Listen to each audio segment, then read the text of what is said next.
दिग्दर्शन त्यांनी केलं आहे. मराठवाडा विद्यापीठातून बॅचलर ऑफ ड्रॅमॅटिक्स या विषयात सर्वप्रथम आलेल्या चंद्रकांत कुलकर्णी यांनी मराठी बरोबरच हिंदी आणि गुजराती रंगभूमीवरील अनेक नाटकांचं दिग्दर्शन केलं. डॉक्टर तुम्ही सुद्धा, चार चौघी, ध्यानी मनी, गांधी विरुद्ध गांधी, वाडा चिरेबंदी, रंग उमलत्या मनाचे, ज्याचा त्याचा प्रश्न, येळकोट, दगड का माती, हॅमलेट, शाकुंतल, रंग माझा वेगळा, आम्ही जगतो बेफाम, व्यक्ती आणि वल्ली, बटाट्याची चाळ, वाऱ्यावरची वरात, चाहूल, सेलिब्रेशन आणि ज्याचा त्याचा विठोबा ही त्यापैकी काही महत्त्वाची नाटकं. चंद्रकांत कुलकर्णी यांनी दिग्दर्शित केलेले चित्रपट आहेत मराठी चित्रपट सृष्टीत इतिहास घडवणारा रौप्य महोत्सवी चित्रपट बिनधास्त, समीक्षकांनी व 30 पुरस्कारांनी गौरवलेला रौप्य महोत्सवी चित्रपट भेट, नाट्य व चित्रपट दिग्दर्शनाबरोबरच व्यक्ती आणि वल्ली, पिंपळपान, टिकल ते पॉलिटिकल, मुखवटे, ओझाविना प्रवासी या मालिकांबरोबरच अनेक चरित्रपट, माहितीपट व जाहिरातींचेही दिग्दर्शन केलं. अखिल भारतीय नाट्य परिषद, नाट्य दर्पण, स्क्रीन व्हिडिओ, अल्फा गौरव, फिल्म फेअर अशा नामवंत संस्थांकडून सर्वोत्कृष्ट दिग्दर्शक म्हणून पुरस्कार प्राप्त झाले आहेत. मालिका, नाटक, चित्रपट यांच्या दिग्दर्शनाव्यतिरिक्त बनगरवाडी या अमोल पालेकर दिग्दर्शित मराठी चित्रपटात प्रमुख भूमिकाही केली आहे. ते जिगीषा नाट्य संस्थेचे संस्थापक सदस्य असून जिगीषा क्रिएशन्स प्रायव्हेट लिमिटेडचे संचालकही आहेत. तरुण रंगकर्मींसाठी नाट्य जाणीव कार्यशाळांचे ते आयोजन करत असतात. त्यांचा कदाचित हा मराठी तर मीराबाई नॉट आउट हा हिंदी चित्रपट प्रदर्शनाच्या वाटेवर आहे. मैत्रेय परिवाराला चंद्रकांत कुलकर्णी यांना साहित्य व कला क्षेत्रातील कार्याबद्दलचा हा पुरस्कार देताना अतिशय आनंद होत आहे.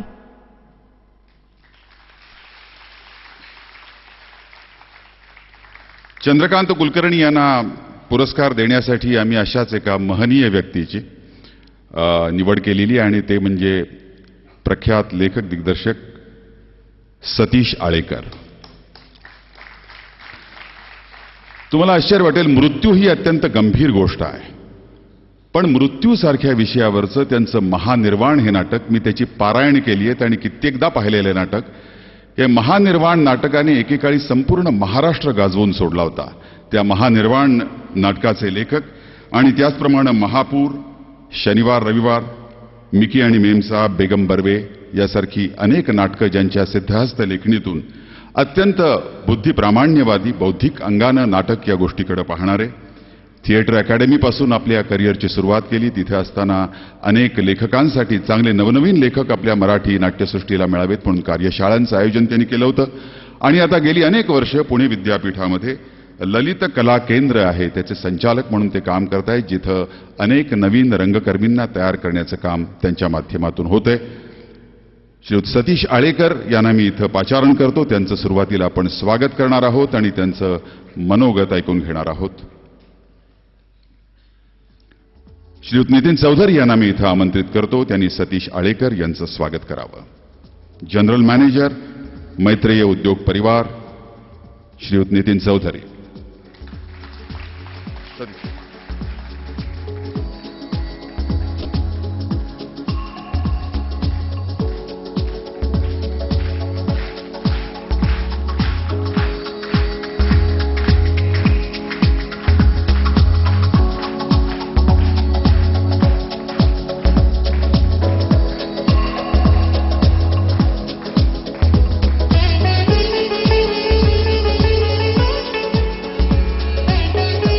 सतीश आळेकर आपलं मनोगत व्यक्त करतील.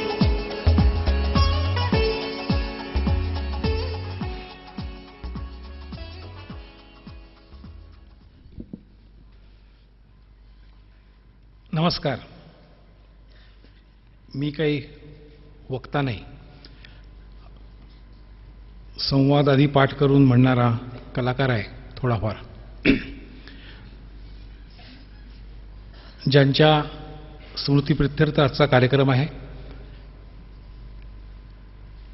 ते सतबाळकरांचा माझा परिचय नव्हता, परंतु आता इथं आपल्या सगळ्यांच्या साक्षीनं जो काही परिचय झाला ते बघून एवढंच वाटतं की कुसुमाग्रज ज्याला प्रकाशाचं बेट म्हणायचे, तसं एक प्रकाशाचं बेट आपल्यात ते निर्माण झालं आणि त्यांनी लावलेले असंख्य दिवे आज आपल्या आणि आपल्यासारख्या लोकांमध्ये या ठिकाणी उपस्थित आहे. त्यांच्यावर जे संस्कार झाले राष्ट्रसेवा दलाचे, त्या राष्ट्रसेवा दलाशी माझा प्रत्यक्ष संबंध आला नाही, पण अप्रत्यक्ष भरपूर आला. माझी आई आणि वडील हे दोघेही राष्ट्रसेवा दलाचे, वडील तर वारले आता, आई अजूनही राष्ट्रसेवा दलाशी संबंधित आहे, 82 वर्षाची आहे. दोघंही स्वातंत्र्य सैनिक आहेत. वडील 4.5 वर्ष तुरुंगात होते स्वातंत्र्य सैनिक म्हणून, हे आधी सांगावं लागतं. आई माझी 9 महिने तुरुंगात होती. ज्या राष्ट्रसेवा दलाचं काम पुण्यातल्या साधना प्रेसमधनं चालायचं, त्यावेळी साधना प्रेस शनिवार पेठेत, आळेकर वाडाही शनिवार पेठेत, आणि आधी 2-3 घरांचंच अंतर मध्ये होतं.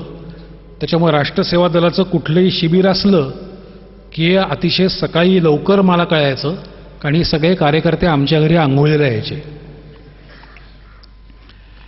तर या निमित्तानं राष्ट्रसेवा दलाची आणि त्यांच्या सगळ्या कलाकारांशी, कलाकारांशी परिचय जास्त झाला, कार्यकर्त्यांशी त्या मानानं कमी झाला.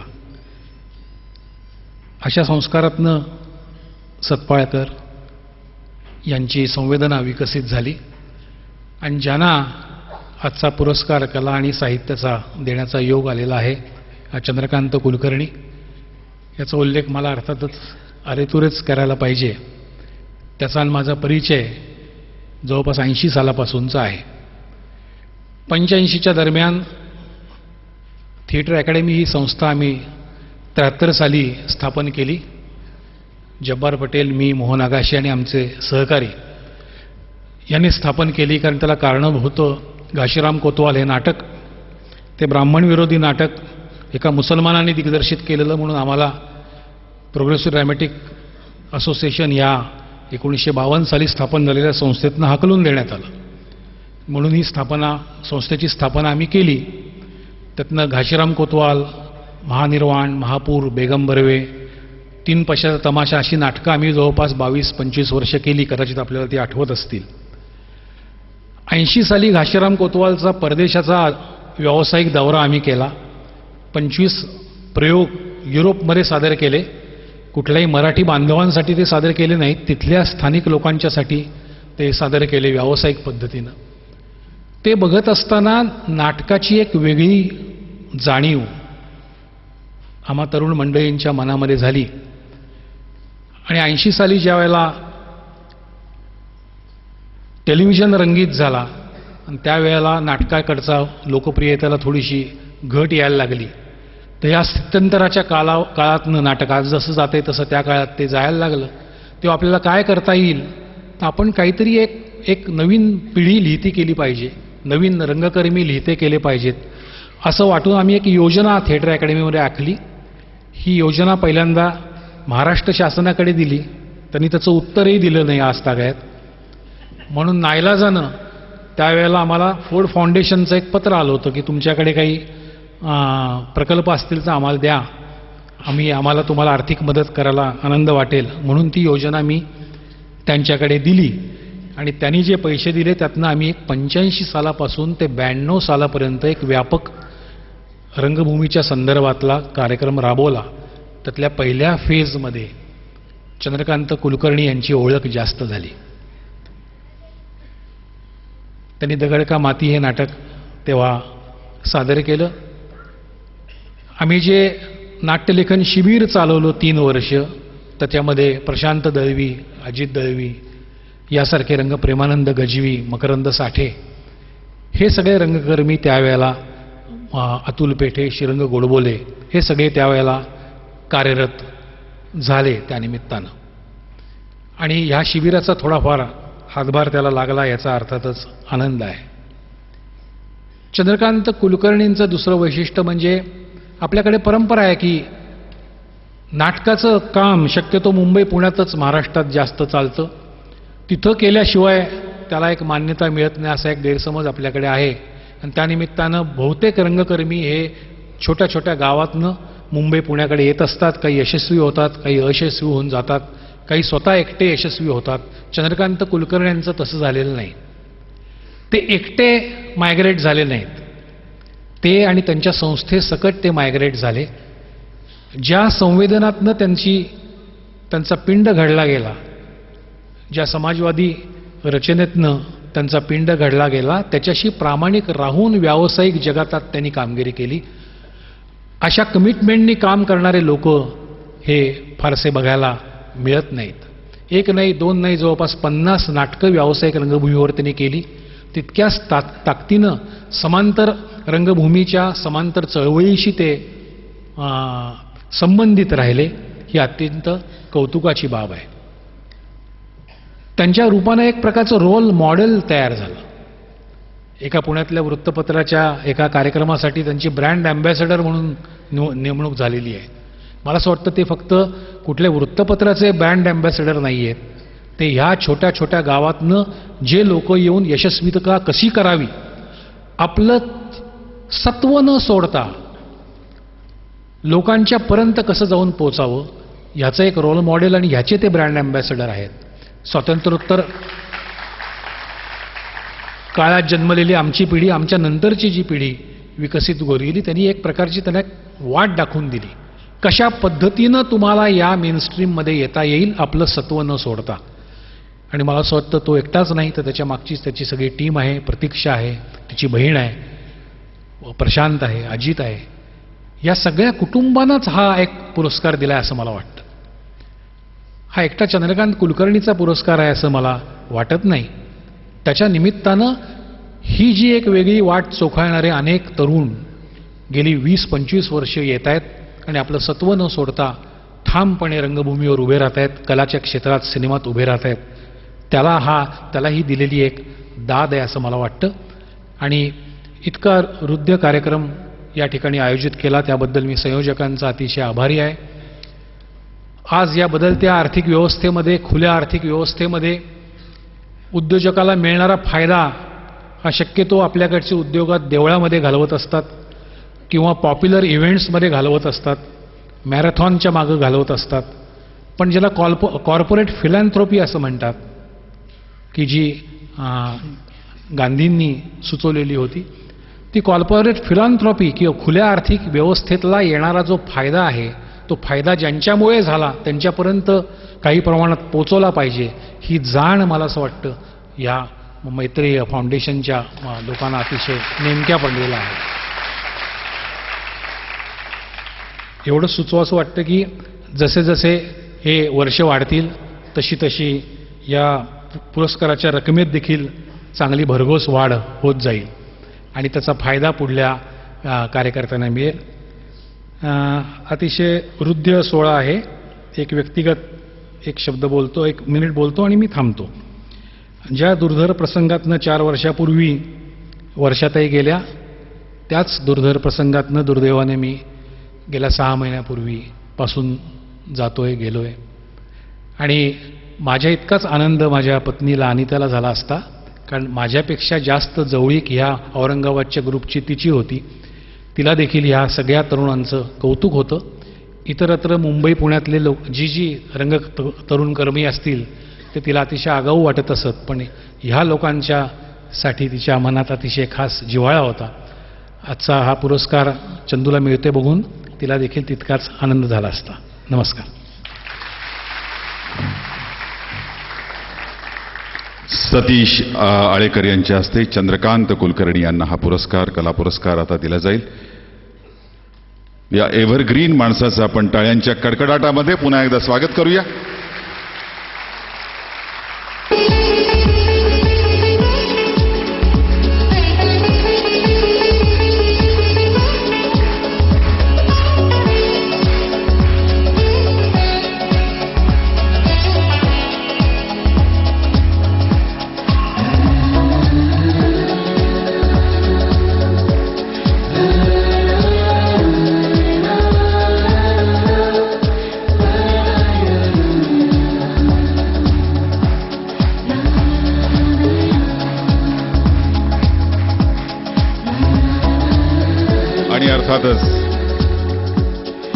आपण आतुर आहोत ऐकायला चंद्रकांत कुलकर्णी यांचं मनोगत.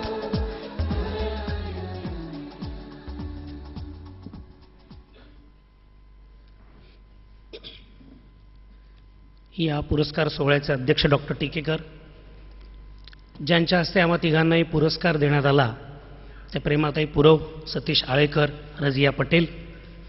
माझ्याबरोबर ज्यांना पुरस्कार मिळाला तो दत्ता आणि डॉक्टर सरिता डावरे. या तिघांच्या वतीनं मी मैत्रेचे आधी आभार मानतो की त्यांनी आम्हाला तिघांना एक वेगळ्या प्रकारचं पाठबळ दिलं. एक फार गमतीची गोष्ट आजच्या कार्यक्रमात मला तुम्हाला सांगावीशी वाटते. प्रदीप भिडेंनी लॉबीच्या स्वरूपात ज्या औरंगाबादचा उल्लेख केला, त्याच प्रदीप भिडेंनी मला मुंबईतली पहिली नोकरी मिळवून देण्याचा प्रयत्न केला. आणि त्याच प्रदीप भिडेंनी दिलेल्या मुंबई सकाळच्या नोकरीत काम करताना माझा मित्र प्रशांत दळवी याच्याबरोबर प्रभादेवीला राहत असताना मी प्रेमाताई पुरवच्या अन्नपूर्णा महिला मंडळाचा डबा खात होतो. मला वाटतं कुठेतरी वर्तुळ अशा पद्धतीने पूर्ण होत नाही तर ते वर्तुळातलं वर्तुळ असं पुढे जात राहावं अशीच अपेक्षा मी या निमित्तानं व्यक्त करतो. रजिया पटेलकडे बघतानाही मला सारखं हेच वाटतं की सर्वप्रथम मी आधी या व्यासपीठावरून दत्ताचं मनपूर्वक अभिनंदन करतो की ज्या पद्धतीने, ज्या निर्मळ मनाने, ज्या निरागस पद्धतीने त्याने मनोगत व्यक्त केलं, तर मला असं वाटतं की आजच्या कार्यक्रमाचं फलित जे आहे ते त्याचं भाषण असावं असं मला मनपूर्वक वाटतं. ज्या ग्लोबलायझेशनचा आणि खुल्या आर्थिक व्यवस्थेचा आळेकरांनी आता उल्लेख केला, त्या काळात इतक्या निर्मळ मनाचे कार्यकर्ते आणि त्याला याच काळात नोकरी करून साथ देणारी बायको मिळणं, हे मला असं वाटतं की आत्ताच्या चंगळवादी व्यवहारवादी जगामध्ये हे उदाहरण ठरावं. आणि राष्ट्रसेवा दल यांनी जे घालून दिलेलं उदाहरण आहे, जसं ज्या पद्धतीचा समाज रजियाने उल्लेख केला, ज्या समाज रचनेचा उल्लेख केला, मला असं वाटतं की त्याची 4थी 5वी पिढी आज आमच्या रूपानं पुढे वावरते, ती पुढे वाढत राहील. आणि तोच विश्वास कुठेतरी जेव्हा मला इथे प्रेक्षागृहात बसलेल्या प्रत्येक प्रेक्षकामध्ये, आपल्याला अनेक टी व्हीवरच्या कार्यक्रमांमध्ये टी व्हीवर दिसण्यासाठी म्हणून नटून येणारा प्रेक्षक दिसतो की आज मी इथे दिसणार आहे, अशी कुठलीही भावना इथे नसताना फक्त मैत्रेय परिवाराचं ध्येय समोर घेऊन आलेल्या भारतातल्या या तरुणांना मी हे ऋण व्यक्त करतो. मधुसूदन सतपाळकरांच्या चित्रफितीमध्ये बघताना तुमच्या लक्षात आलं असेल की त्यांचं बहुतेक ते शेवटचं भाषण असावं. ज्या माणसालाही माहीत असतं की आज जरी मी गेलो तरी मी काहीतरी काम निर्माण करून गेलोय, हा आजचा दिवस महत्त्वाचा, हे मला असं वाटतं सामाजिक क्षेत्रातल्या माणसाला फार चांगलं माहीत असतं. राजकारणी माणसं हे वाक्य म्हणत असतात, पण ते म्हणताना आपण खूप दिवस जगावं असं त्यांना वाटत असतं. पण सामाजिक क्षेत्रातला माणूस हे काम करत असताना ज्या तडफेने बोलत असतो तेव्हा त्याच्या मागची तळमळ दिसते. मला असं वाटतं की ज्या समाजवादी रचनेचा सतत उल्लेख केला जातो, जी समाजवाद काही लोक त्याला शिवी म्हणून समजतात, पुरोगामी विचार यांना कुठेतरी इन्व्हर्टेड कॉमा करण्याचा प्रयत्न करतात, या सगळ्या व्यवस्थापनाला सतपाळकरांसारखा मैत्रेय उद्योग परिवार किंवा दत्तासारखी माणसं, रजिया पटेलसारखी माणसं यांच्या तुलनेने मी कलाक्षेत्रात काम करणारा माणूस मला खूप खुजा वाटतो, हे मी मनपूर्वक सांगतो. दत्ता, तुझ्या कुठल्याही कामात किंवा मैत्रेय परिवाराच्या मैत्रेय फाउंडेशनमध्ये समाजाला जोडण्याच्या कुठल्याही कामात सांस्कृतिक उपक्रम असेल तर मी आणि माझी संस्था अग्रभागाने तुमच्या सहभागी होऊ, हे मी या व्यासपीठावरनं सांगतो.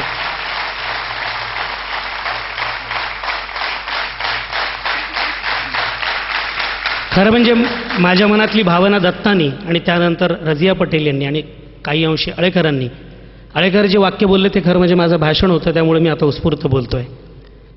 मी हा पुरस्कार ज्या समूह कलेत नाटक नावाचे मी वावरतो तिथे हा माझा पुरस्कार कधी एकट्याचा असूच शकत नाही. म्हणजे दिग्दर्शक हा नेहमीच बॅकस्टेज आर्टिस्ट असतो. म्हणजे माझी एक अशिक्षित आई आज या कार्यक्रमाला हवी होती, जसं अनिता वहिनी असायला हव्या होत्या. कारण या लोकांच्या कुठल्या तरी पुण्याईमुळे, त्यांच्या सहकार्यामुळे, प्रेरणेमुळे आपण माणसं काम करत असतो. माझ्या आयुष्यात 2 स्थलांतरं झाली. एक मुख्यत्वे परभणी जिल्ह्यातल्या कुठल्या तरी खेड्यातून, तिला अशिक्षित का म्हणायचं खरं म्हणजे प्रश्न आहे, कारण ती व्यवहारवादी नक्कीच खूप मोठा दृष्टिकोन तिच्यापाशी होता. ती माझी आई त्या हमदापूर या गावावरनं औरंगाबादला मुलांच्या शिक्षणासाठी गरिबीतून आली, हे एक मोठं स्थलांतर आणि ज्याचं मी कधी स्वप्नही पाहिलं नव्हतं. असंच मधुसूदन सतपाळकरांसारखं एक स्वप्न आमच्या जिगीषाला दाखवणारा प्रशांत दळवी आज या सभागृहामध्ये उपस्थित आहे. त्यांनी हे सामूहिक स्थलांतर केलं म्हणून कलाक्षेत्रात इथपर्यंत काम करण्याची कामगिरी मी बजावू शकलो. या माझ्या जिगीषा संस्थेला हा माझा पुरस्कार मी समजतो. हा माझ्या या सगळ्या कलाक्षेत्रातल्या कुटुंबाला हा मी पुरस्कार समजतो. कारण दिग्दर्शक कधीच एकट्याच्या जोरावर काहीच काम करू शकत नसतो. मला व्यावसायिक संधी किंवा कलाक्षेत्रातली दिली जाणारी संधी ही मुंबईमध्ये, म्हणजे मला स्वतःला फार गंमत वाटते की आजही माझा उल्लेख औरंगाबादचा म्हणूनच होतो, हे मी फार चांगलं लक्षण समजतो. याचा अर्थ असा की मी औरंगाबादच्या माझ्या मातीशी नातं तोडलेलं नाही. आज तुमच्या लक्षात आलं असेल की तीनही महत्त्वाचे पुरस्कार जे दिले जातात ते नागपूर, जुन्नर आणि औरंगाबादसारख्या ठिकाणी मिळालेले आहेत आणि त्यांनी त्यांचं कार्य मुंबईमध्ये येऊन करतायत आणि ते कार्य फक्त आमच्या गावासाठी नाही तर महाराष्ट्रासाठी करतात असं मला वाटतं. माझ्या या सगळ्या कलाक्षेत्रातल्या प्रवासात इतकंच महत्त्वाचं असं योगदान मला असं वाटतं की मी आणि जिगीषा माझ्या संस्थेने जे ठरवलं आहे त्यातलं एक महत्त्वाचं वाक्य तुम्हाला सांगतो. मला असं वाटतं की जी सामाजिक दृष्टी, जो एक पुरोगामी विचार, ही स्वच्छ दृष्टी ज्या सांस्कृतिक सामाजिक पर्यावरणाने मला दिली त्या औरंगाबादला हा मी पुरस्कार अर्पण करतो. तिथे मला बाबा दळवी आणि त्यांचे दोन चिरंजीव अजित दळवी आणि प्रशांत दळवी या दळवी कुटुंबाचा तर मी आयुष्यभर ऋणी राहील. त्याचप्रमाणे डॉक्टर भालचंद्र कानगो असो, शांताराम पंधरे असो, देवीदास तुळजापूरकर असो, रजिया पटेलसारखे अनेक कार्यकर्ते असो, यांच्यामुळे एक विचार पक्का मनात निर्माण झाला. त्यामुळे बेगडी कला, खोटी कला, फक्त कलेसाठी कला सादर करायची नसते. कारण कलेचं व्यासपीठ हे आपला विचार प्रसृत करण्यासाठी असतं, लोकांपर्यंत पोहोचण्यासाठी असतं. ही दृष्टी फार आधीपासूनच तयार झाली, त्याचा नेमका वापर करता आला. म्हणूनच माझ्या कुठल्याही लेखकांच्या नाटकांमध्ये किंवा जिगीषाच्या किंवा मी केलेल्या दिग्दर्शित नाटकांमध्ये तुम्हाला कुठलाही प्रतिगामी विचार, अंधश्रद्धेला खतपाणी घालणारा विचार हा शिवणार पण नाही. मला कोणी उद्या 1 कोटी रुपये दिले आणि तू जय संतोषी माता सिनेमा कर म्हटलं तर मी ते कोटी रुपये फिरगावून देईल. आणि मला असं वाटतं की ही जी दृष्टी देणारी चळवळीतली माणसं आहेत ती माझ्या दृष्टीने सगळ्यात महत्त्वाची आहे. एक भावना मनात सतत आहे की प्रत्येक वेळेला नाटकांनी, सिनेमानी, दूरचित्रवाणीवरच्या मालिकेनी समाज 10 पावलं पुढे जाईल असं नसतं. तो तिथल्या तिथे राहिला, वास्तवाचं दर्शन जरी झालं तरी चालेल, पण माझ्या कुठल्याही कला आविष्काराने समाज 2 पावलं मागे जाणार नाही याची बांधिलकी मात्र मी आणि माझी संस्था नक्की बाळगेल. याची खात्री मला असं वाटतं की माझ्याशी संबंधित असणाऱ्या सगळ्या माणसांना आहे. मित्रांनो, ज्या सतीश आळेकरांच्या, जसं दत्ताचं झालं तसंच माझं होतं आहे. ज्या सतीश आळेकरांनी मला पुरस्कार दिला त्यांचं फक्त लेखक म्हणून ते मराठी रंगभूमीवरच नव्हे तर भारतीय रंगभूमीवर एक महत्त्वाचे नाटककार आहेत, यात काही शंकाच नाही. परंतु ज्या पद्धतीचं एक संयोजन संस्थेच्या संदर्भातलं आहे ते मला या व्यासपीठावरनं व्यक्त करावं असं वाटतं. तुम्ही बघा, कुठलीही नाट्यसंस्था असेल तर याच्यामध्ये बहुतेक वेळेला पुढारी मंडळी, नेतृत्व मंडळी असतात, ते दिग्दर्शक असतात, कारण त्यांना ॲक्टिव्हिटीसाठी काहीतरी स्थान निर्माण करायचं असतं. परंतु लेखक आहे आणि त्याला कलाक्षेत्राचं व्हिजन आहे अशी माणसं सतीश आळेकरांची आहेत. हाच वारसा कुठेतरी माझा लेखक मित्र प्रशांत दळवीही पुढे चालवतोय, हे मला अभिमानाने सांगावं असं वाटतं. मित्रांनो, थिएटर अकॅडमीच्या ज्या नाटककार योजनेचा उल्लेख आळेकरांनी केला, ते स्वतः एक लेखक आहेत. ते कसे जडणघडण त्यांची झाली, ते विज्ञान विषयाचे पदवीधर आहेत. अत्यंत चांगल्या घरच्या राजकीय आणि सामाजिक वातावरणात त्यांची वाढ झालेली आहे. आणि अशा वेळेला एक विचार म्हणजे ज्या मृत्यूच्या ब्लॅक कॉमेडीचा महानिर्वाणचा उल्लेख केला, मला असं वाटतं ते अस्सल भारतीय पहिली ब्लॅक कॉमेडी त्यांच्या नावावर आज जमा आहे. आणि गडकरींनी जशी 3.5 नाटकं लिहून काम केलं होतं तसं महापूर, महानिर्वाण आणि बेगम बर्वे या 3 नाटकांना क्रॉस करणारा नाटककार पण अजून 10 वर्षात येऊ शकत नाही. अशा प्रकारची एक शक्ती त्यांच्या नाटकांच्या आकृतिबंधामध्ये आहे असं मला वाटतं. या सर्व दृष्टींनी त्यांनी जेव्हा नाटककार योजना राबवली तेव्हा महाराष्ट्रातला लेखक कसा निवडला जाईल, सगळ्यांना एकत्र कसं आणता येईल, या प्रकारचं काम केलं. माझी वैयक्तिक आठवण तुम्हाला सांगतो की माझ्या आयुष्यातलं एक महत्त्वाचं नाटक वाडाची रेबंदी, मग्न तळाकाठी आणि युगांत ही जी ट्रायोलॉजी होती, जे 8 तासाचं नाटक होतं, हा सगळा आर्थिक डोलारा सहन करणं तेव्हा शक्य नव्हतं, कारण हे फक्त व्यावसायिक प्रकल्प हा नव्हता. यासाठी सतीश आळेकर आणि शांता गोखले ही 2 माणसं अनेक दिवस प्रायोजकत्व मिळवण्यासाठी धडपड करत होती. यावर तुमचा विश्वास बसणार नाही कदाचित. मला असं वाटतं की महेश दुसऱ्या एका नाटककाराची नाट्यत्रयी चंद्रकांत कुलकर्णींनी करावी कारण त्याची काहीतरी जेन्युइन फिलिंग आहे, असं असताना असं त्यांच्यातलं संयोजकत्व मला वारंवार दिसतं. स्वतः त्यांना आमच्या पिढीचा त्यांच्याकडनं खूप मोठा एक आरोप आहे त्यांच्यावर की त्यांनी त्यांची नाटकं आमच्या पिढीला दिली नाही. त्यांनी त्यांच्याच एकतर त्यांच्या नाटकांचे दिग्दर्शक बहुतेक वेळेला तेच असतात, कारण ते अशा खुबीने नाटक लिहिलेलं असतं की ते दिग्दर्शकांसाठी रंगसूचना वेगळे लिहिलेलं नसतात. म्हणजे जसं तेंडुलकरांचं नाटक आहे ते समजा आदर्श रंगसूचना असलेलं नाटक असतं की ते दिग्दर्शक बसवू शकतो, पण आळेकरांची शैली जाणून घेण्यासाठी त्यांच्याबरोबर राहूनसुद्धा अनेक दिवस कळणार नाही अशा प्रकारचं हे व्यक्तिमत्व आहे. हे तुमच्या त्यांच्या 2 मिनिटाच्या वक्तव्यावरनं पण लक्षात आलं असेल. या माणसांनी गेली 12 वर्षे एक तप ललित कला केंद्र नावाच्या एका छोटेखानी, म्हणजे ज्याला आपण म्हणूया की बहुतेक ते विद्यापीठाचे क्वार्टर्स असतील, अशा बराकीमध्ये एक नाट्यशास्त्र विभाग BA साठी जी पदवी आहे ती राबवली. आणि मला सगळ्यात अभिमानाने सांगावं असं वाटतं की त्यांच्या ललित कला केंद्रामध्ये महाराष्ट्रातले ग्रामीण विद्यार्थी प्रामुख्याने येतात आणि त्यांचे 2000 ते 3000 विद्यार्थी आज मुंबईसारख्या व्यावसायिक रंगभूमीवर, पुण्यासारख्या ठिकाणी किंवा अनेक माध्यमांमध्ये, TV मध्ये, सिनेमामध्ये हे त्यांचे विद्यार्थी आहेत आणि ते आज काम करत आहेत.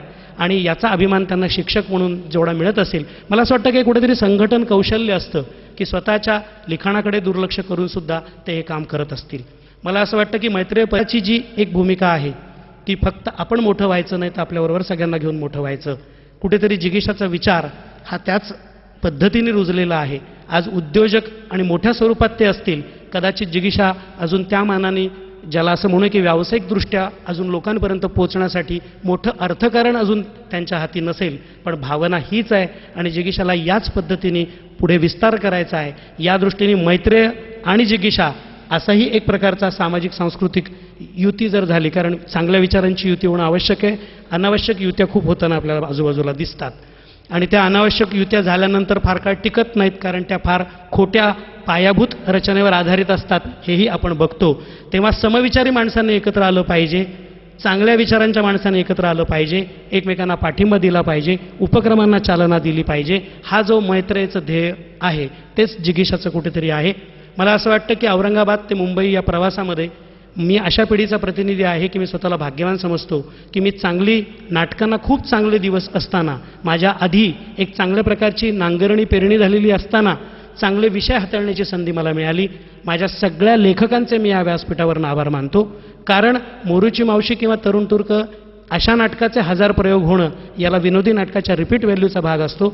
4 चौघीसारख्या नाटकाचे 1000 प्रयोग जेव्हा व्यावसायिक रंगभूमीवर होतात तेव्हा त्यातून मिळणारा विश्वास हा चळवळीला, प्रेक्षकांना, निर्मात्यांच्या खिशांना आणि आपल्यासारख्या जाणीव असलेल्या माणसांना हा दिलासादायक ठरणारा असतो. आणि अशा एका चांगल्या दशकाचा प्रतिनिधी म्हणून माझ्या नावावर जी आज नाटकं आहेत ती माझ्या इतकीच माझ्या लेखकांची आहेत, माझ्या निर्मात्यांची आहेत, माझ्या कलाकारांची आहेत. माझ्या औरंगाबादच्या नाट्य प्रशिक्षणामध्ये जिगीषांनी मला अत्यंत कमी वयामध्ये दिग्दर्शनाची संधी उपलब्ध करून दिली.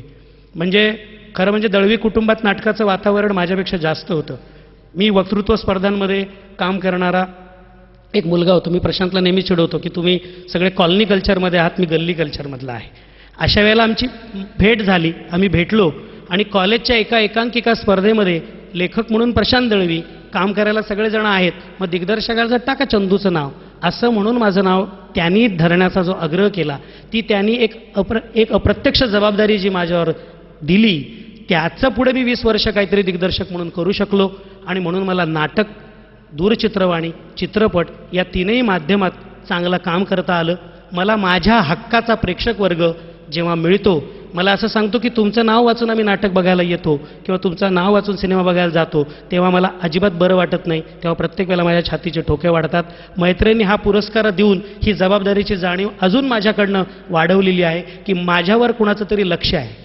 आळेकर असतील, रजिया पटेल असतील किंवा अनेक असंख्य महाराष्ट्रात असे काही पुरोगामी विचारांची माणसं आहेत की ज्यांचा सामाजिक आणि सांस्कृतिक चळवळीशी संबंध आहे. त्यांचं चंद्रकांत कुलकर्णीकडे, जिगीषाकडे लक्ष आहे आणि म्हणून त्यांनी करणारी निवड, त्यांनी केलेलं काम हे त्यांच्या नजरेत राहतं. याच्या जबाबदारीची जाणीव मला आहे. हे पुरस्कार हे त्याचं प्रतीक मी समजतो आणि मला या निमित्तानं अजून पुढे काहीतरी चांगलं काम करण्याची संधी मिळेल, मला पाठिंबा मिळेल असं वाटतं. या पुरस्काराच्या रूपानं माझ्या परत जिगीषा संस्थेच्या वतीने आणि माझ्यासारख्या जसं आळेकर म्हणाले किंवा जिगीषासारख्या संस्थांनी ज्यांनी एकत्रित सामूहिक स्थलांतर केलं, काहीतरी स्वप्न बघितलं, ते करताना खरंच कोणाला कल्पना नव्हती. अशा वेळेला इथपर्यंत पोहोचणं प्रेक्षकांची साथ मिळणं, माझ्याबरोबर प्रतीक्षा लोणकर असेल, प्रतिमा जोशी असेल, अभय जोशी असेल, विवेक पत्की असेल, श्रीपाद पद्माकर, जितेंद्र कुलकर्णी, समीर पाटील, भाग्यश्री, अशी असंख्य मंडळी आहेत. आणि मला असं वाटतं की मगाशी जसं शाखेचा उल्लेख दत्तानी केला तसं परिवार या शब्दाला आपल्याकडे जरा वेगळं आवरण आहे. पण जेव्हा मैत्रेय परिवार म्हणतो तेव्हा मला असं वाटतं की जिगीषा हा सुद्धा एक विस्तारित परिवारच आहे. प्रशांत दळवींनी एक दिवाळी अंकामध्ये लेख लिहिला होता, त्यांची ती भावना जिगीषाची भावना आहे की कुठेतरी आपल्याला खोट्या सनातनी पद्धतीवर आधारलेल्या कुटुंब पद्धतीचा पण पुरस्कार करायचा नाही आहे, समर्थन करायचं नाही आहे, पण एक विस्तारित कुटुंब पद्धती, अनेक समविचारी मित्र जोडणं, अनेक परीघ आणि छोटे छोटे वर्तुळे निर्माण करणं आणि त्या वर्तुळातून एक प्रकारचा सुसंस्कृत समाज घडवणं, असं जर कोणी आपल्या आधी ध्येय बघितलं असेल, स्वप्न बघितलं असेल, तर त्यातली एक शृंखला म्हणजे जिगीषा आहे, त्यातली एक शृंखला म्हणजे मैत्रेय परिवार आहे. आणि मला खरंच असं वाटतं की दत्तासारखी माणसं असतील, रजिया पटेलसारखी माणसं असतील, प्रेमाताईंनी बरं झालं की वयाच्या धाकाने त्याला केसांचा सल्ला दिला. दत्ता फार लवकर VRS घेण्याच्या मार्गावर होता की काय असं मला वाटलं. तर पांढऱ्या केसांचा काहीच संबंध नाही आहे. त्यांनी हिरव्या देठाचा उल्लेख केला, मी हिरव्या मनाचा उल्लेख करतो. मला असं वाटतं की आपल्याकडे असे अनेक 70चे 60चे, मागे रवींद्र बापट बसलेत, असे तरुण आहेत महाराष्ट्रामध्ये, म्हणून काहीतरी जितं जागतं वातावरण आहे. तर वयाचा काहीच संबंध नाही आहे, कार्य आणि कर्तृत्वाचा संबंध आहे. समविचारी माणसांनी एकत्र येऊन हा जर नवीन काही आपल्याला घडवता आलं तर त्याकडे पुढे जाण्यासाठीचा हा प्रामाणिक प्रयत्न करूया. मी मैत्रेय ग्रुपचे, वर्षा सतपाळकरांचे, त्यांच्या भावाचे, अभय जोशी आणि त्यांच्या सगळ्या सहकाऱ्यांचे आभार मानतो. मला एकच म्हणावं असं वाटतं की प्रशांत दळवी माझा मित्र नेहमी सांगतो की एक प्रकारची नकळत शक्ती तुमच्याकडे निर्माण झाली पाहिजे. जेव्हा मी इंदोरसारख्या सानंद न्यासमध्ये 5,000 प्रेक्षक आहेत आणि त्यांच्यासाठी मुंबई पुण्याहून 5 प्रयोग करावे लागतात, शुक्रवार शनिवार रविवार जाऊन, अशा प्रकारची ताकद मला कुठेतरी मैत्रेय ग्रुपमध्ये दिसते की ज्यांनी भारत महाराष्ट्र जोडू शकतो. आणि मला असं वाटतं चांगला विचार म्हणजे उद्योजकता, जसं भाबडेपणा होता आपल्या काही सामाजिक संघटनांमध्ये, तसं पैसा, चांगल्या मार्गाने मिळवलेला पैसा, चांगल्या कामाने मिळवलेला पैसा आणि तो चांगल्या कामासाठी वापरण्यासाठी योग्य असलेला पैसा आणि चांगली दृष्टी असणारी माणसं यांना एकत्र जोडू जर आपण सगळे समविचारी शकलो तर मला असं वाटतं की सतपाळकरांचं स्वप्न पूर्ण होईल. ते खूप कमी वयात गेलेले असले तरीसुद्धा त्यांनी खूप जाताना अचूक बीज पेरून ते गेलेले आहेत. त्यामुळे ते गेल्यानंतरही काम पुढे चालू ठेवणं ही एक कठीण काम नाही, तर हे जर स्वीकारलं तर सगळ्यांचं मिळून काम आहे. आणि वर्षातही मला असं वाटतं सगळं मैत्रेय तुमच्या मागे आहे. आमच्या दृष्टीने सांस्कृतिक क्षेत्रातली माणसं म्हणून, सामाजिक क्षेत्रातली माणसं म्हणून दत्तासारखी, रजिया पटेलसारखी माणसं पण आम्ही तुमच्या मागे आहोत. तुमच्या सगळ्या उपक्रमांना शुभेच्छा आणि परत एकदा मनपूर्वक धन्यवाद व्यक्त करतो. धन्यवाद.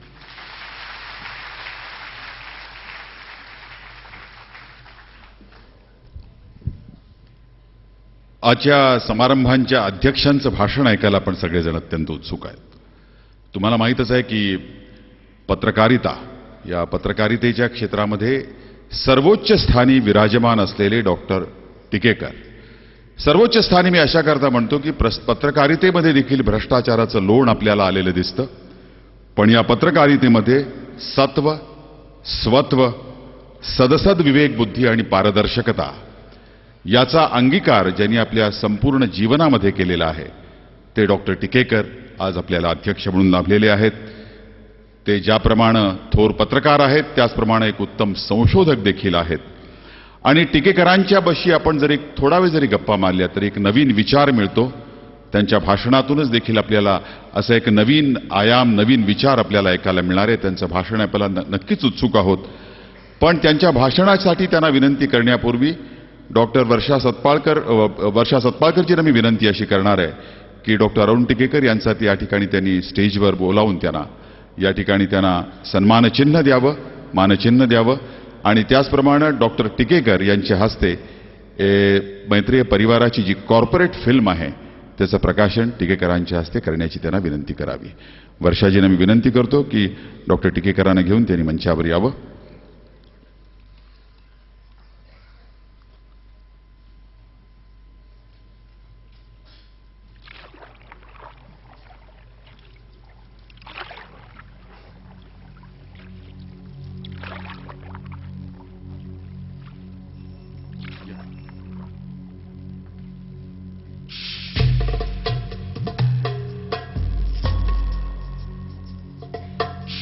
वर्षाजींच्या हस्ते डॉक्टर टिकेकरांचा सन्मान.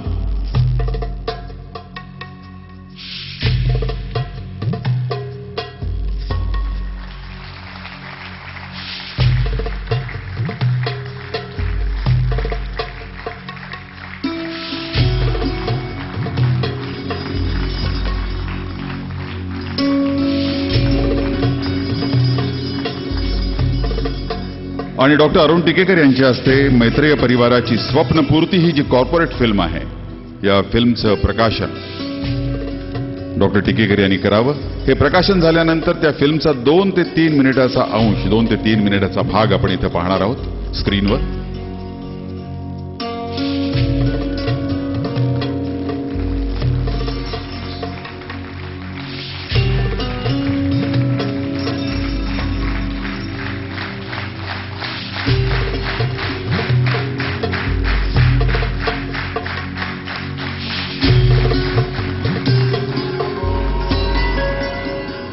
रामकृष्णांची, संत महंतांची ही पवित्र भारतभूमी, शूरवीरांची, देशभक्तांची ही स्वातंत्र्य देवता. पण आज स्वातंत्र्य मिळून 60 वर्षानंतरही सर्वसाधारण माणूस केवळ 2 वेळच्या रोजीरोटीसाठी धडपडतोय. ही परिस्थिती कोण बदलणार? हे विचार होते मधुसूदन सतपाळकर या एका संस्कारशील तरुणाचे, ज्यानं आपल्या जीवलग मित्रांच्या मदतीनं हे आव्हान स्वीकारण्याचा निश्चय केला. मैत्रेचा प्रयत्न काय, मैत्रेचं स्वप्न काय? जे स्वप्न पाहिलं होतं गांधीजींनी, जे स्वप्न पाहिलं होतं ट्रक खाली चिरून येणाऱ्या बाबूबेनूंनी, नवा भारत घडवण्यासाठी मैत्रेसाठी उभं राहायचंय. आणि 1998 साली महाराष्ट्रातील बेरोजगार तरुणांची स्वप्न साकारण्यासाठी मैत्रेय उद्योग परिवाराची स्थापना झाली. मैत्री हे जगातील सर्वश्रेष्ठ आणि विश्वासाचं नातं आहे. या अतूट मैत्रीचं प्रतीक म्हणजेच मैत्रेय. मैत्रेय हा एकमेव असा उद्योग आहे जिथं कोणीच मालक नाही. सर्वांना एकत्र सामावून घेणारा हा परिवार आहे. यशाच्या दिशेनं घोडदौड सुरू असतानाच मधुसूदन सतपाळकरांचं आकस्मिक निधन झालं. अशा कठीण प्रसंगी श्रीमती वर्षा मधुसूदन सतपाळकरांनी मैत्रेयाची जबाबदारी स्वीकारली. ध्येय होतं मधुसूदन साहेबांचं अपूर्ण स्वप्न साकारण्याचं. हीच तर मैत्रेयाची खरी प्रेरणा, जी आज देखील प्रत्येक सभासदाच्या मनात जागृत आहे. अवघ्या 4 वर्षात सभासदांची संख्या 60,000वरून लाखांच्या घरात पोहोचली. विविध भाषा बोलणारे भारताच्या 13 राज्यांमधील 13 लाख लोक मैत्रेय सर्व्हिसेसचे ग्राहक झाले. सर्वांची स्वप्न साकारण्यासाठी परिवारानं सुरक्षित मार्ग निवडला आहे. मैत्रेयाला खेडोपाडी घरोघरी पोहोचवण्यामध्ये महिलांचा वाटाही तितकाच महत्वाचा आहे. ही होती झलक कॉर्पोरेट फिल्मची स्वप्नपूर्ती. आपण सर्वांना ती उपलब्ध होईलच. आणि आता मी विनंती करतो की डॉक्टर टिकेकर यांनी आपलं मनोगत व्यक्त करावं.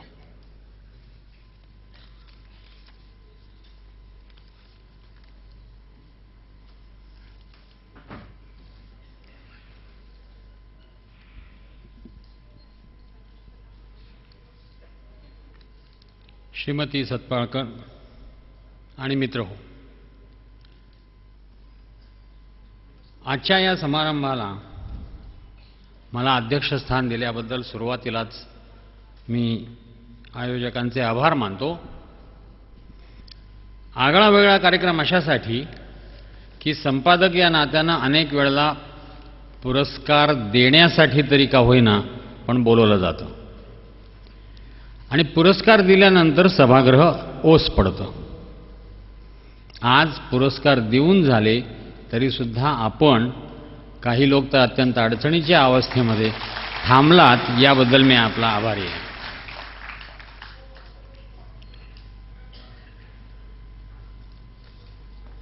ज्यांना आज पुरस्कार मिळाले त्यांच्या भाषणातून आपल्या लक्षात आलं असेल की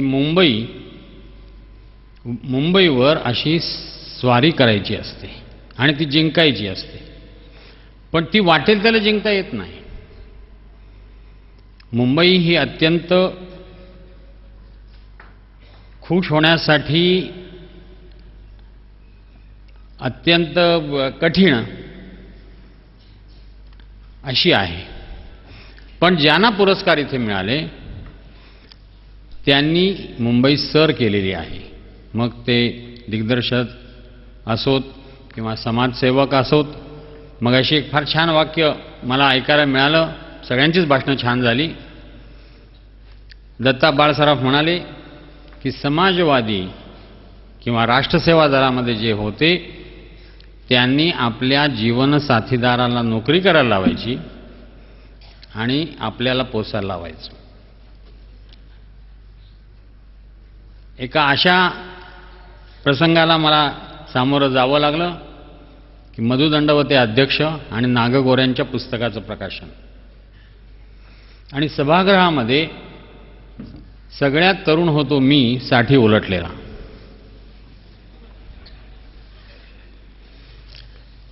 त्रिकोणी काठी, गोल काठी असे घेत घेत लोक आले होते. तर मी 2 प्रश्न उपस्थित केले की इतक्या चळवळी करून समाजवादी अल्पसंख्याक का? मला जी उत्तरं सुचतात ती ही की समाजवादी मंडळींना श्रीमंतीची भीती वाटते. त्यामुळे स्वातंत्र्य चळवळीमध्ये सगळ्यात पुढे असलेली जी नेते मंडळी होती त्यांनी 2 गोष्टी केल्या. आपलं पावित्र्य भंग पाहू नये म्हणून छोट्या छोट्या गावात जाऊन पायलट प्रोजेक्ट करत राहिले. नावं मी घेत नाही. आज कल्पना करा की 1947 नंतरच्या राजकारणामध्ये ही सत्शील चारित्र्यवान अशी मंडळी जर असती तर आपल्या राजकारणाचा पोत बदलला असता का नाही? जरूर बदलला असता. आणि दुसरी गोष्ट अशी झाली की एका मोठ्या समाजवादी छत्रीच्या खाली छोट्या छोट्या छत्र्या तयार झाल्या आणि त्या एकमेकाबद्दल सदैव शंका घेऊ लागल्या. आपले ते कॉन्टॅक्ट्स आणि इतरांची ती रॅकेट्स असं म्हणायला लागल्या. त्यामुळे ह्या विचारांची जी क्षिती झाली, नुकसान झालं, ते देशाचं नुकसान होतं. ही घटना मी आपल्याला अशासाठी सांगतोय की ह्या दोन्ही निरीक्षणांना आज जे काही आपण घडताना पाहत आहोत ते अपवाद आहे. कुलकर्णी यांनी आपल्या ग्रुप इथे आणणं, दत्ता बाळसराफ इथे येणं आणि आपला ठसा उमटवणं, यांची डॉक्टरीनबाईंपासून तर दूरच राहायला पाहिजे, कारण संपादक फार बारीक झाला तर त्याचं वजन कसं पडायचं. पण ही सर्व मंडळी यांच्यामध्ये साम्य काय मला दिसतं? ते साम्य असं की सगळ्यांमध्ये काहीतरी विचार आहे आणि पुढे काय करायचं याचं व्हिजन आहे.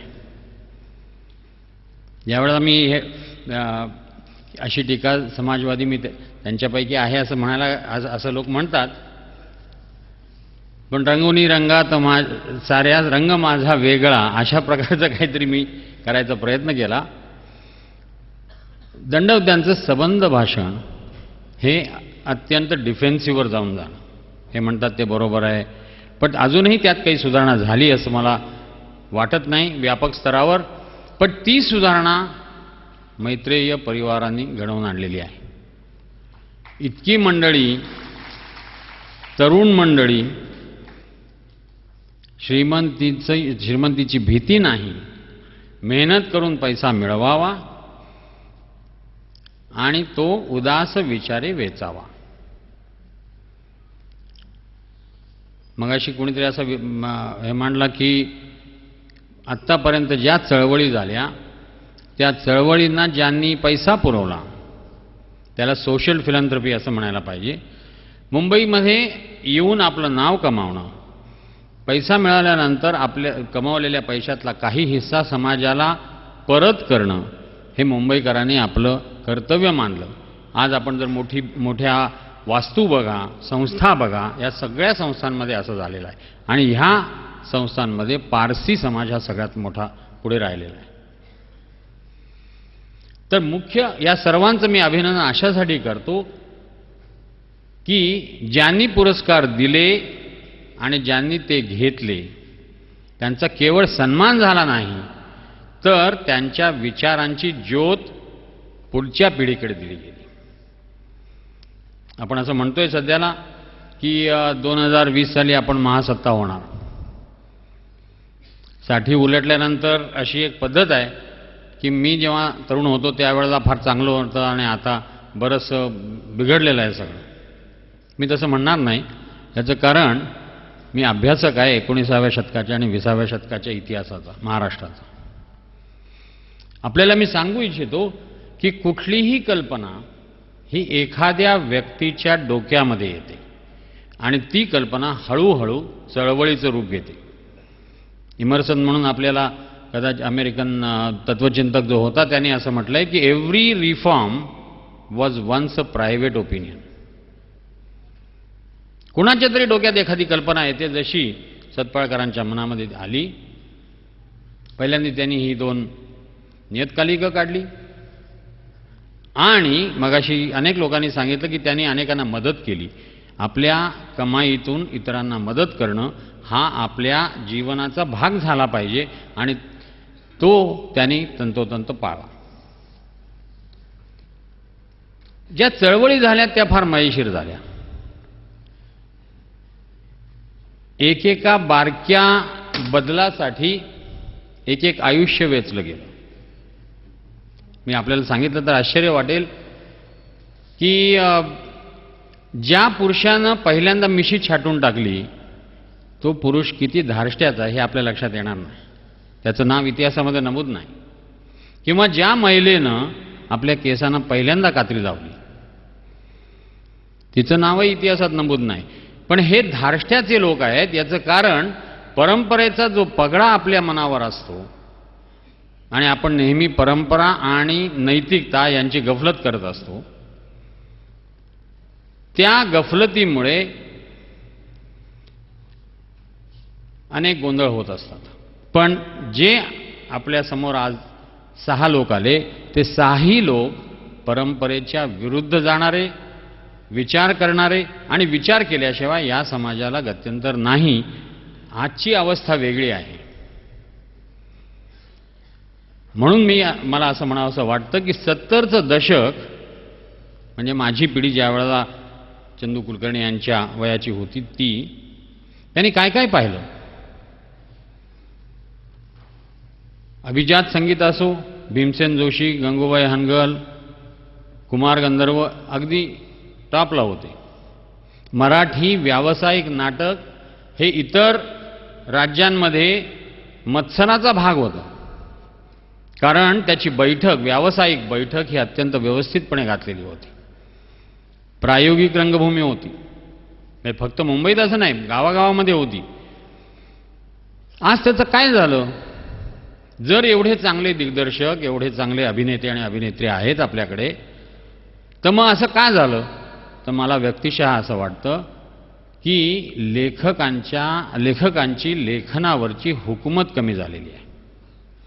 जे थोडेफार प्रशांत दळवी, त्यांचे बंधू किंवा अजून काही असे लोक आहेत, त्यांची कदाचित यापुढे पंचायत होईल का असं मला वाटायला लागलं. कारण हा मनोरंजनाचा जो भाग आहे आपल्या जीवनातला तो जरा अति झाला आहे असं वाटतं. आणि विचार केल्याशिवाय आपण पुढे जाऊ शकणार नाही. जो समाज विचार हीच एकमेव शक्ती आहे असं मानत नाही, सर्वात मोठी असं म्हणतो वाटलं तर, एकमेव म्हणण्यापेक्षा, कारण लगेच माझ्याकडे डोळे तिकडनं वटारले गेले प्रेमा पुरव यांच्याकडून. ही एकमेव नाही, ही मोठी शक्ती आहे. जरी आपण जे काय महान कार्य केलं त्याच्या मागे एक विचार होता म्हणून ते केलं, हे पहिल्यांदा लक्षात घ्या. तर आपल्या सर्वांना मी एक आवाहन करतो की ज्या ज्या क्षेत्रामध्ये आपण आहात त्या क्षेत्रामध्ये आपल्याला काय करायचं आहे, आपली भूमिका काय राहील आणि त्या भूमिकेनुसार तुमचं विजन ठरवून त्यानुसार वागा. मला असं वाटतं की आपलाही इथे सत्कार करायला मैत्रीय ग्रुप तयार आहे. मी डॉक्टरकीच्या पेशाबद्दल फारसं बोलू शकत नाही. नाटकं आपल्याला कदाचित माहिती नसेल, प्रदीप भिडे यांनाही माहिती नाही असं दिसतंय. मी एकेकाळी नाट्य समीक्षक होतो. 7 वर्ष नाट्य समीक्षा लिहिली आणि नंतर आणि ती इंग्रजीमध्ये लिहिली, त्यामुळे मी वाचलो. मराठी नाटकांबद्दल इंग्रजीमध्ये लिहिलं तर फारसं कलावंत गंभीर घेत नाहीत. पण एकदा फ्रान्सिस बेकनचं वाक्य माझ्या वाचनात आलं आणि तो असं म्हणतो की the critic with all his pretension is a brusher of noblemen's clothes. ते वाचल्यानंतर मात्र माझ्या लक्षात आलं की हे काय आपलं खरं क्षेत्र नव्हे आणि म्हणून ती सोडून दिली. त्या अगोदर दत्ता सराफ यांना थोडंसं सांगू इच्छितो की मी 5 वर्ष आदिवासी भागामध्ये काम केलेलं आहे. परंतु मला असं वाटलं, त्यानंतर महाराष्ट्र टाइम्समध्ये मी एक लेखही लिहिला होता, त्याला अपवाद अनेक पुढे ठरले पण मला मात्र ते करता आलं नाही, की पार्ट टाइम समाजसेवा करणं हे काही खरं नाही. करायची तर फुल टाइम करायची, नाही तर अर्ध इकडे एक पाय आणि तिकडे एक पाय असं करणं बरोबर नाही. त्यावेळेस मी प्राध्यापक होतो, त्यामुळे प्राध्यापकी चांगली करणं आणि विद्यार्थ्यांना चांगलं शिकवणं तयारी करून हे ध्येय त्यावेळेला ठरवलं. नाटकांबद्दल बोलायचं तर आज तंत्र एवढं विकसित झालेलं आहे. मी ज्या वेळेला चंदू कुलकर्णी बोलत होते त्यावेळेला मी पाहिलेली काही नाटकं आठवली मला. औरंगजेबाचं काम करताना प्रभाकर पणशीकर मगाशी जे दाखवले गेले ते पहिल्या प्रयोगामध्ये इतके त्या औरंगजेबाच्या व्यक्तिमत्वाशी तादात्म्य पावले की चुकून ते शिवाजी महाराजांना गेट आउट म्हणतात.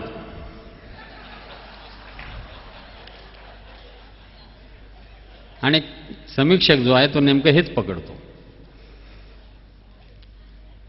बकुल पंडित यांची धाकटी बहीण ती गोकुळचा चोर मला वाटतं असं नाटक होतं शिरगोपीकरांचं, आणि ती विनंती करती आहे कृष्णाला की एक गाणं म्हण ना, आणि चुकून ती प्लीज म्हणून गेली. पडदा पाडावा लागला.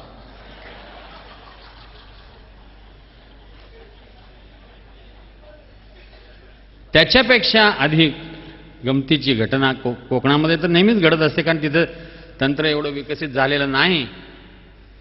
मला वाटतं सीता स्वयंवर का काय असं नाटक, कुठल्या तरी परिटानं शंका घेतली, सीतेवर आळ आला, सीता एक मोठं मनोगत असं म्हणते आणि ती शेवटी असं म्हणते की हे धरणी माते, मी जर अपराधी असेन तर मला उदरात घे. तो कळ दाबणारा जो आहे त्याने कुठली कळ दाबली माहीत नाही का, हे चुकीच्या ठिकाणी रामच आत गेला. ह्या घडलेल्या घटना आहेत.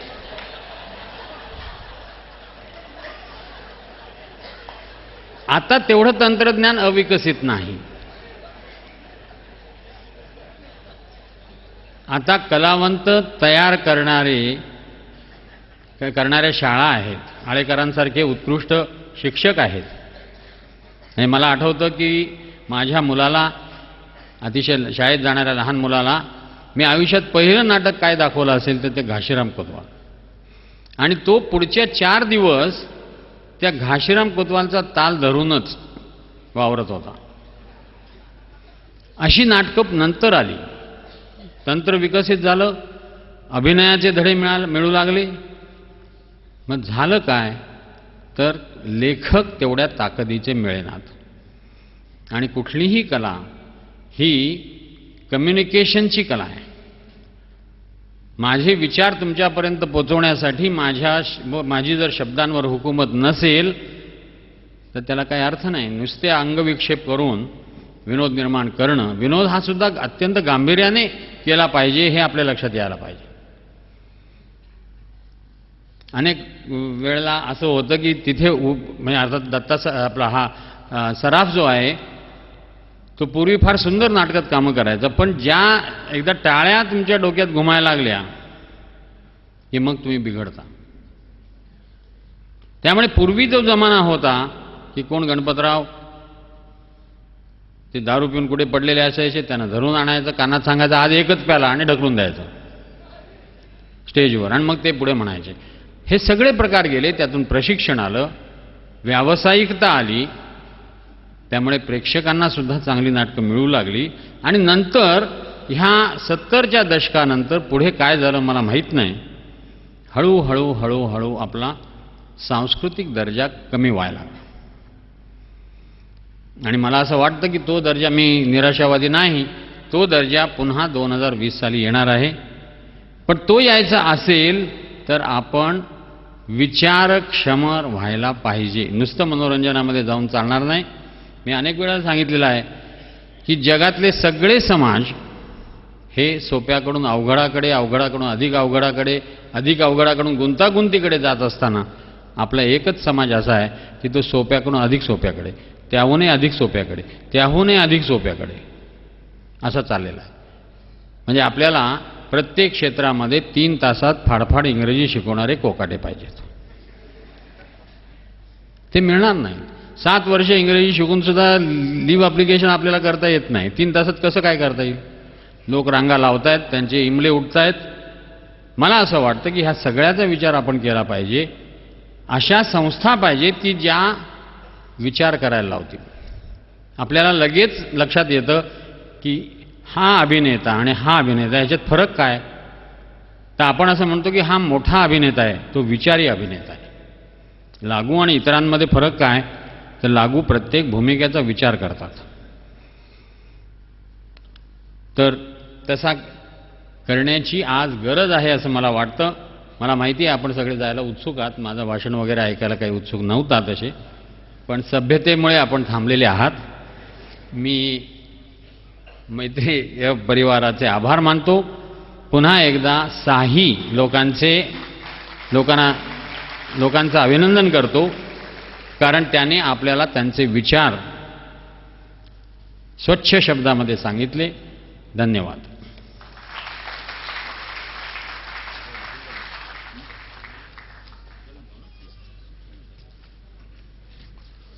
मित्रहो, आता थोडक्यातच आपला समारंभ कलशाध्यायाच्या दिशेने प्रवास करतोय. काही व्यक्तींचा या ठिकाणी इथे सन्मान होणार आहे. तेव्हा सुरुवातीला श्रीयुत अशोक सामंत यांचा सन्मान श्री प्रदीप शिसोदे यांच्या हस्ते करण्यात येणार आहे. श्रीयुत अशोक सामंत यांना कृपया मी मंचावर पाचारण करतो.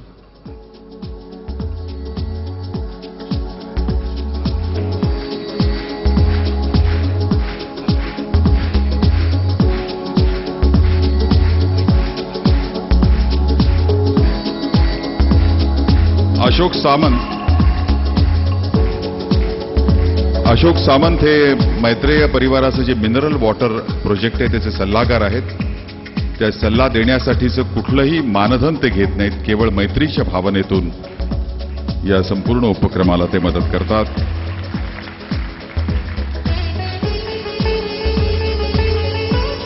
यानंतर श्रीयुत अनिल हर्डीकर यांना मी इथं पाचारण करतो. श्रीयुत गुणवंत चौधरी मंत्रेय परिवाराचे ज्येष्ठ सभासद यांच्या हस्ते त्यांचा सन्मान होईल.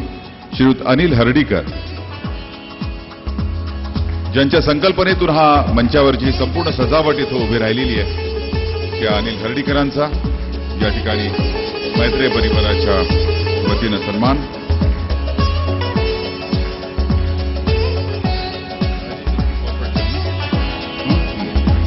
आणि हे त्यानंतर राजेश देशमुख ज्यांनी या स्वप्नपूर्ती या लघुपटाचं दिग्दर्शन केलं. इंडियन मॅजिक आय म्हणून जी संस्था आहे पुण्यातली प्रख्यात, त्याचे संचालक, त्यांचाही सन्मान. श्री ज्ञानेश्वर पाटील यांच्या हस्ते.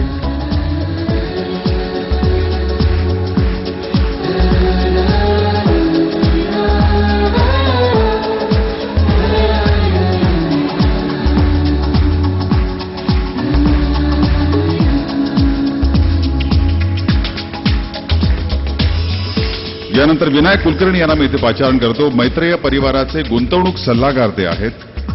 त्यांचा सन्मान करतील श्रीयुत प्रसाद परुळेकर. मैत्रेय परिवाराचे मैत्रेय समूहाचे संचालक श्रीयुत प्रसाद परुळेकर यांना मी इथे मंचावर पाचारण करतो.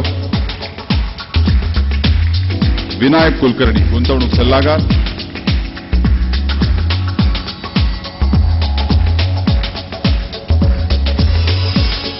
मित्रांनो,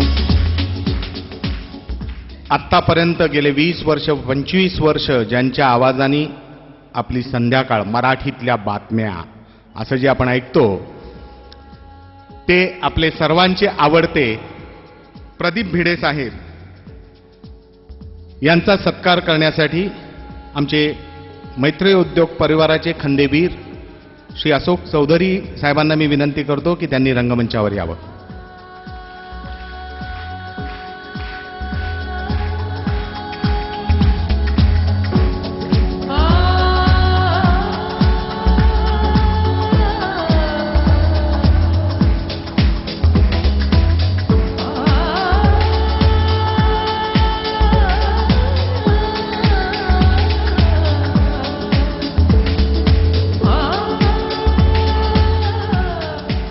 ऐकणार आहोत त्यांच्या तोंडून. पण तत्पूर्वी श्रीयुत अभय जोशी हे आभार प्रदर्शन करतील आणि त्यानंतर माधुरी करमरकर यांच्या वंदे मातरमनं आजच्या कार्यक्रमाची समाप्ती होईल.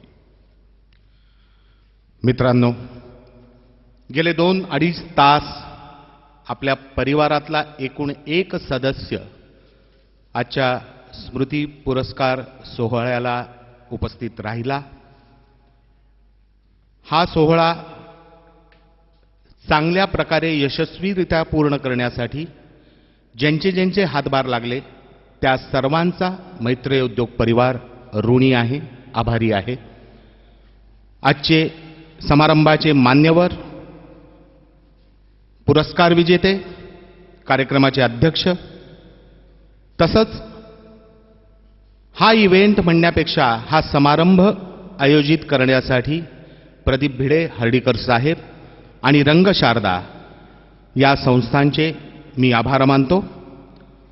आणि असंच प्रेम, अशीच मैत्री दिवसेंदिवस वाढत राहो ही इच्छा व्यक्त करून मी माधुरी करमरकरांना विनंती करतो की त्यांनी पुढील कार्यक्रम सुरू करावा.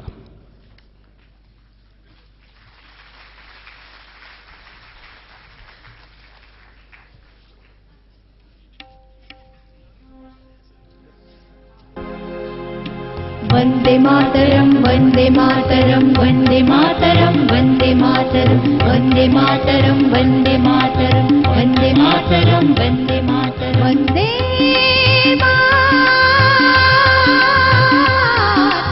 वंदे मातरम वंदे मातरम वंदे मातरम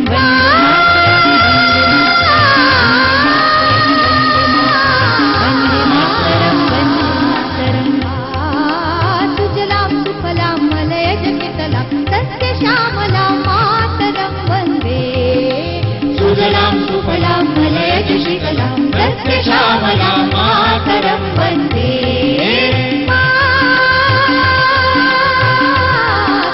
वंदे मातरम वंदे मातरम वंदे मातरम वंदे मातरम वंदे मातरम वंदे मातरम वंदे मातरम वंदे मातरम.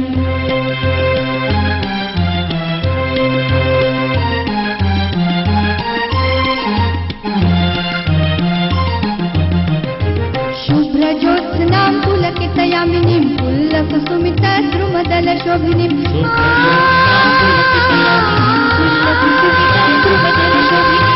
सुहासिनीं सुमधुर भाषिणीं सुखदां वर्णामातरं वन्दे मातरं वन्दे मातरं वन्दे मातरं वन्दे मातरं वन्दे मातरं वन्दे मातरं वन्दे मातरं वन्दे मातरं. कोटि कोटि कंठ कल कल निनाद करले कोटि कोटि भुजे सुत कर कर वाले कोटि कोटि कंठ कल कल निनाद करले कोटि कोटि भुजे सुत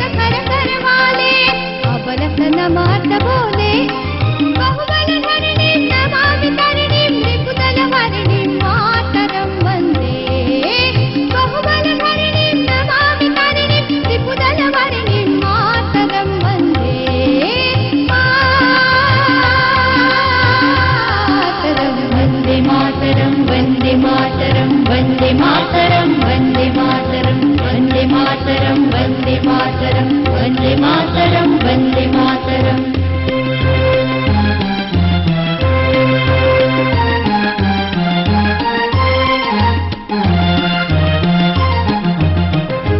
तुम्ही विद्या तुम्ही धर्म तुम्ही हृदय तुम्ही मर्म तुम्ही विद्या तुम्ही धर्म तुम्ही हृदय तुम्ही मर्म त्वं हि प्राणात् शरीरे बाहुते तुम्ही मा शक्ती हृदये तुम्ही मा भक्ती तोमारै प्रतिभागणी मन्दिरे मन्दिरे मातरं वन्दे तोमारै प्रतिभागणी मन्दिरे मन्दिरे मन्दिरे मन्दिरे मातरं वन्दे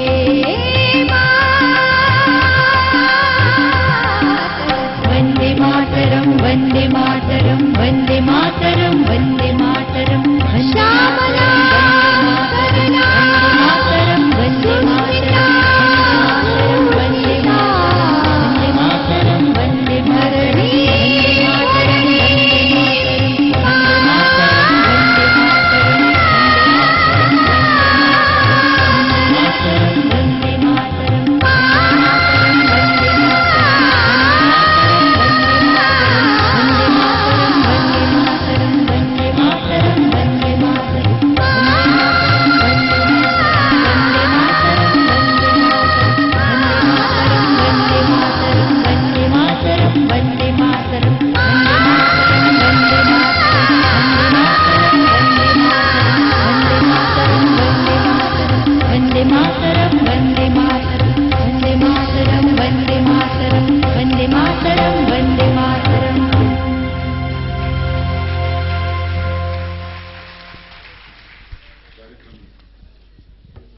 कार्यक्रम संपला असं मी जाहीर करतो. पुन्हा सर्वांचे आभार.